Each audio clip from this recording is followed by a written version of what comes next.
مصدقہ و مجرب وظائف جاننے کے لیے ہمارے چینل شفائے رحمت کو سبسکرائب کریں۔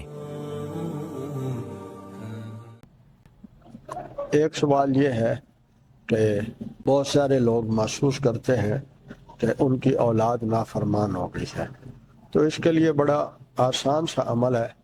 3 کام کیے جائیں۔ صدقے کا اہتمام کیا جائے، حاجت اور توبہ کے نفلوں کا اہتمام کیا جائے، اور تیسرے نمبر پر 12 بار سورۃ فاتحہ، 12 بار بسم اللہ الذی لا یضر مع اسمہ شیء فی الارض ولا فی السماء وہو السمیع العلیم، یہ بچے کے دائیں کان میں دم کر دیں، اور 12 بار آخری دو قل اعوذ برب الفلق قل اعوذ برب الناس، دونوں کے ایک بار پڑھیں تو ایک ہو گیا، اس طرح 12 بار، اور 12 بار اعوذ بکلمات اللہ التامات من شر ما خلق، تو آگے پیچھے درود شریف پڑھ کے یہ بائیں کان میں دم کر دیا جائے۔ یہ عمل صبح و شام کرتے رہیں، اور جو دم کرنے والا ہے وہ اپنے ہاتھوں پہ پھونک مار کے جسم پہ پھیر سکتا ہے،